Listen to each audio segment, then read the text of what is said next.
Assalamualaikum warahmatullahi wabarakatuh. Perkenalkan, nama saya Lutfi Priamar Sudikromo dari kelas ABSP 5A, Prodi Administrasi Bisnis Sektor Publik. Di video ini saya akan menjelaskan 9 elemen penting yang ada dalam bisnis modul kanvas saya, yaitu Restbox. Sebelum itu saya akan menyebutkan 9 elemen tersebut.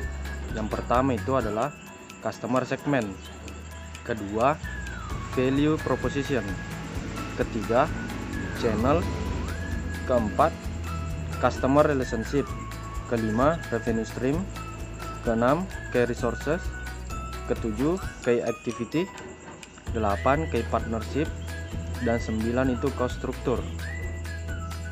Langsung saja. Untuk yang pertama itu di customer segment, kalau saya yaitu customer segmen saya itu mahasiswa dan pegawai yang ingin makanan cepat saji, harga terjangkau, dan mengenyangkan di waktu jam makan siang. Kenapa? Alasan saya mengapa memilih mahasiswa dan pegawai, ya, dikarenakan di daerah saya itu sudah ada beberapa kampus dan juga beberapa kantor daerah. Nah, awalnya itu saya melihat teman saya yang berkuliah di kampus di daerah saya itu ingin memakan sesuatu yang mengenyangkan, tetapi harganya itu murah dengan lauknya yang memuaskan. Nah, dari situ saya berpikir, kenapa tidak saya memberikan apa yang dia mau. Nah, makanya saya buatkan itu Restbox dan saya jual itu pada saat jam waktu makan siang. Begitupun juga pegawai, banyak juga pegawai yang ingin makan siang itu cepat, makanannya cepat jadi, terus harganya juga terjangkau. Nah, produk saya ini, saya kira ini cocok dengan dua customer tersebut, seperti mahasiswa dan juga pegawai. Kemudian yang kedua yaitu value propositionnya. Nah, value yang saya tawarkan di produk saya ini yaitu kami menggunakan lauk tradisional dari berbagai daerah di Indonesia,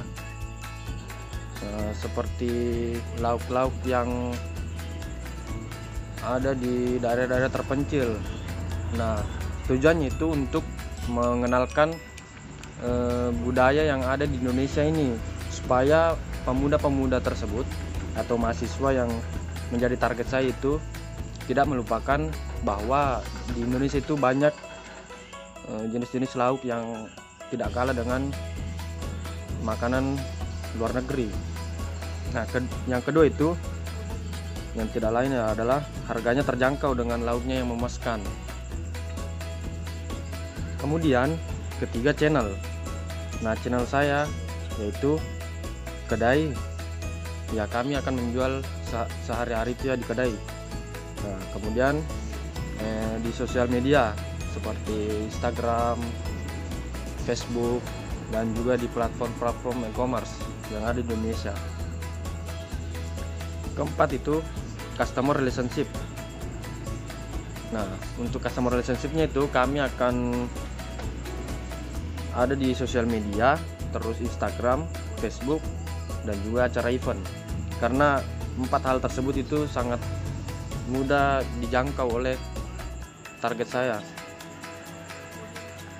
Lanjut, yang kelima itu revenue stream. Nah, revenue streamnya itu kami itu di penjualan di kedai, terus penjualan online di sosial media seperti Instagram, Facebook, platform, terus kami biasa juga dapat orderan dari acara-acara event. Yang keenam ada key resources.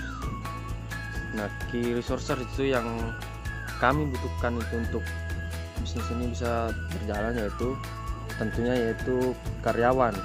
Karyawan itu seperti apa ya? Seperti yang tukang masak, kasir, dan juga admin. Yang admin itu maksudnya itu seperti yang kalau kita jualan online seperti di Instagram ataupun Facebook itu kan kita butuh admin yang menerima pelanggan online. Yang kedua itu alat dapur atau alat memasak.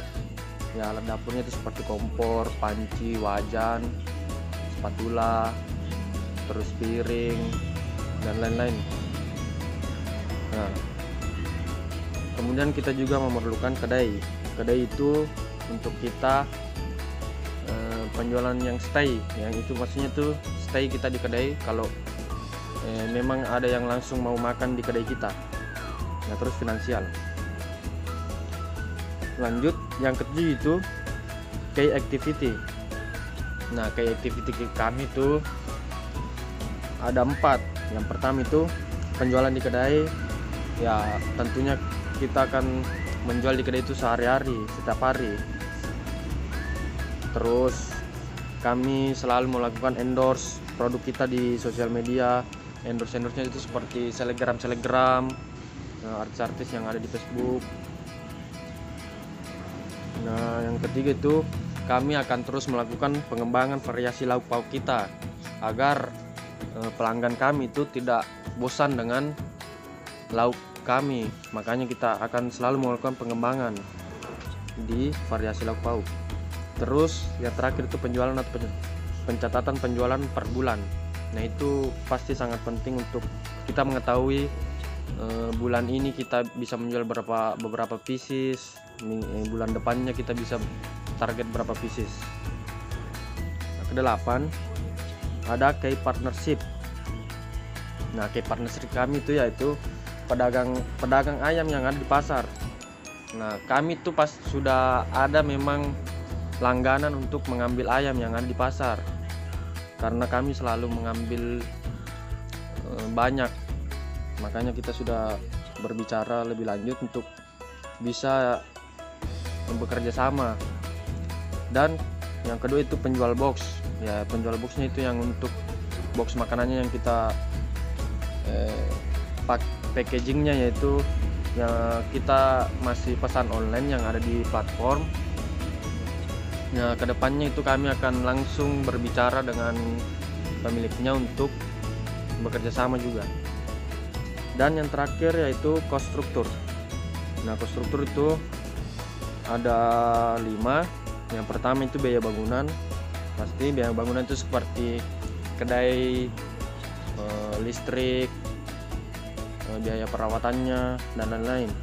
Nah, kemudian kedua biaya bahan baku. Biaya bahan baku itu seperti beras, ayam, sayur dan lain-lain. Terus biaya pengadaan alat masak, ya, seperti tadi alat masak itu kompor, wajan, panci dan lain-lain. Nah, yang keempat itu biaya promosi atau endorse. Biaya promosinya itu ya kita, dan yang kelima itu